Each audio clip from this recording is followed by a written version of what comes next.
Hi, this is Terry Brock with terrybrock.com. You know, I'm always looking for great ways to help you as a viewer, a listener, a reader of my material, and I really appreciate that because it's nice to stay in touch with you and great to hear from you. I really appreciate the comments. And this week, I was thinking, okay, what do I want to share? And then it hit me. I was listening to a podcast. There I was, hardly bothering anybody, listening to a bunch of podcasts. You know, I like to listen to lots of those on my iPad and on my iPhone, and I'll just saturate my mind with those things.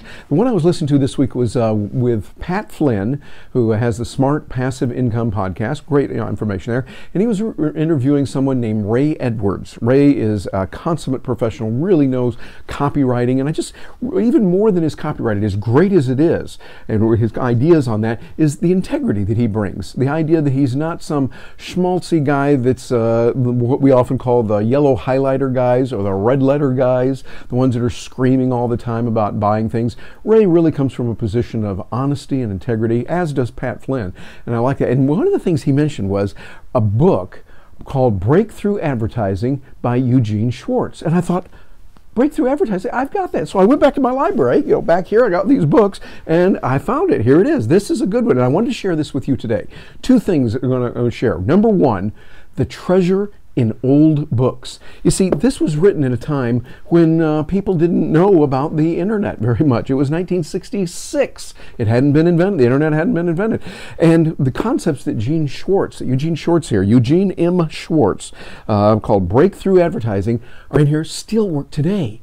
And here's the advantage. I want you to look into those treasures that are out there. Books like this, you can still get this, that you can get, and not everybody's using, but they still work.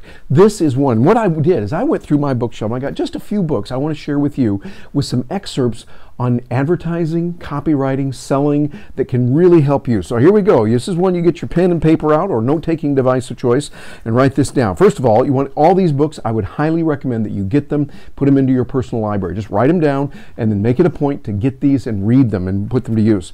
Reading here from the introduction where he said, I get this. In a field in which the rules are constantly changing, where the forces that determine the outcome are constantly shifting, where new problems are constantly being encountered every day. Hey, does that sound like today and where we are? Yeah. He says, in that rule, formulas and principles simply will not work. Ooh, they are too rigid, too tightly bound to the past. They must be replaced by the only known method for dealing with the constantly new. Analysis. Whoa, we're talking about that today when we talk about analysis and the kinds of things that you should do. Well, this was talked about in Breakthrough Advertising, one of the many concepts that are in here.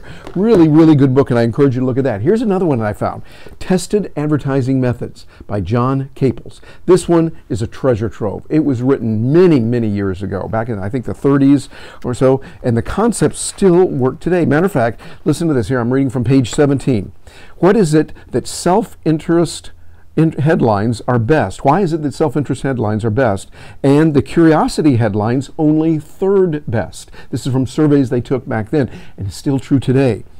You can answer this question for yourself. Suppose you're looking through a newspaper. Today we would say reading through a blog or your post. You know, you see a headline that arouses your curiosity. You will read the copy if you have time. But suppose you see a headline that offers you something you want. You will make time to read the copy.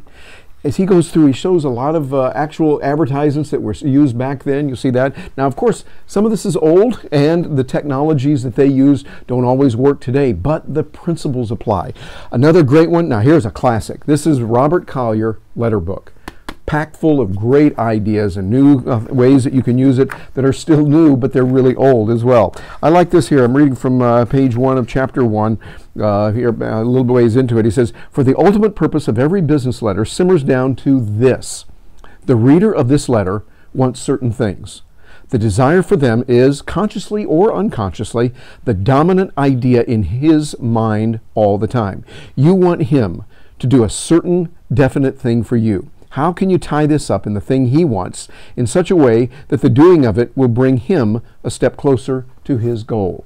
Think about that. Now, of course, for today, we realize that, hey, we got rid of this stuff of just him only in a male-dominant society. We are a much better and richer and better society because we're more inclusive today. Not as inclusive as I think, and many others think we should be, but I think we're making progress. And so put that aside for a moment and realize, whoa, concentrating on the needs of your buyer, getting into their mind. See, this, of course, we know it's basic stuff that we've heard over and over, but I'm encouraging you to go back and look at books like this. The Robert Collier Letter Book is one that you would want to get and have in your library.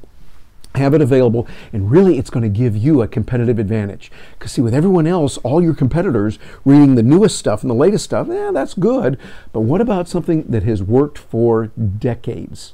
Maybe even centuries. Learning that can be really helpful. And then after those three, here's three more I want to show you from my buddy and friend, Ted Nicholas. Magic Words. Ted is the person that started the company corporation, the one that said start your own corporation without a lawyer for under $50 and under $100. They changed it later. He sold that company years ago, but he has sold over $6 billion worth of goods for his clients. Ted's got some interesting things that really, really work here. In this book, Magic Words, now this is one that he wrote about, and matter of fact, I'm going to share this with you right now. If you're getting ready to write some copy or you're going to put out a headline, he has 26 words here. I can't share all of these with you, but I'll share some that are really powerful. Announcing. These are words and phrases. Announcing, secrets of, new, now, amazing, facts you, like facts you didn't know, or facts you need to know, or something like that. So facts, F-A-C-T-S, you, breakthrough, at last, advice to, and a bunch of others. And he said, finally, here are the two most powerful headline words. Would you like to know somebody who's sold over $6 billion worth of information through Magic Words? And he says these words are powerful headline words. Free and you. Now, we've heard those before, but this is good to steep your mind in this kind of information. If you've heard it before, you go, yeah, I've heard that before. You need to be reminded of that and blend that into what you're doing. Not that you'd use a certain word and then it becomes magic and people go, oh my, I'm hypnotized now and I have to buy it. But these are important words and phrases when you're designing your copy, when you're writing a letter to someone. Very, very important. Here's another one that I like from Ted. This is called How to Turn Words into Money. This is a great book that I've read and took a lot of notes on this one and put it in here. I like one thing that he talks about here. Number 9, he's talking about several things. This is from page 115. Again, it's easy and low cost to do. You take a card, like a postcard or a short letter that says, when you're sending information to people, thank you so much for choosing to be a customer of our company. We are always looking to improve. We would like you to tell us what you think about our products and services. Are there any suggestions or comments you have for us? Because we are always interested in making it better for you, our customer. Real nice, real simple things. He says here, don't those words generate a feeling that someone really cares? The thank you card asking for feedback is terrific. You'll also get testimonials that way from your customers who love your product. Nothing is more powerful than words from the hearts of your customers. I think we can take this and use postcards. Yeah, write it down on a postcard. I still use those today. And these things here, white pieces of paper, you know, little postcards like this, they can be used for a number of different things. I still use them. But of course, we can send out little notes, little iJot videos that you might put for someone up on YouTube, for instance, and to bring this forward to today. The idea is that you connect with people on a real basis, genuine, real. Now, are you going to get feedback and get money every time? Of course not. But I think it helps to create a better place for the world, number one. Number two, it helps you sharpen and hone your skills of helping others. And 3, hey, sometimes it can lead to sales. What matters is that you're genuine and real. And finally, number 6 book here, again from Ted Nicholas, $1 Billion Marketing Secrets. Great book from Ted Nicholas, who again is a $6 billion man. Here from chapter 24. Now this one is powerful. He says, can you be 2% better? Chapter 24 here. And he says, these points must be considered when you have a good product and you want it put together. Here's kind of a checklist he gives. Now, I can't read all these, but I want to give you a few of these. Number 1, is the offer clear? Is the guarantee powerful? Does the copy answer every possible objection? Do you have at least 3 good headlines to test?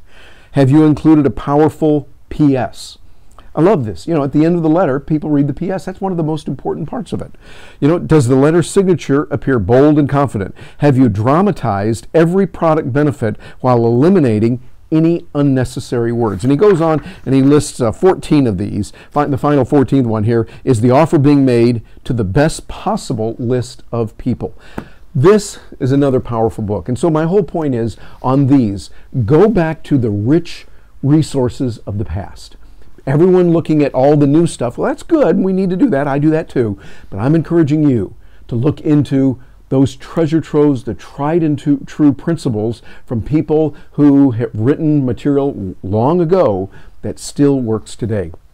It can help you and apply some of these principles, and I would encourage you to get those books. What do you think of it? I'd like to hear from you. Drop me a note on Twitter at Terry Brock, or you can bounce over to my Facebook page there at facebook.com/marketer Terry Brock. Just as one word, Marketer Terry Brock. Or, of course, my website, terrybrock.com. And I will look forward to hearing from you. Hey, thanks so much for spending some time with me today, and I will look forward to hearing from you.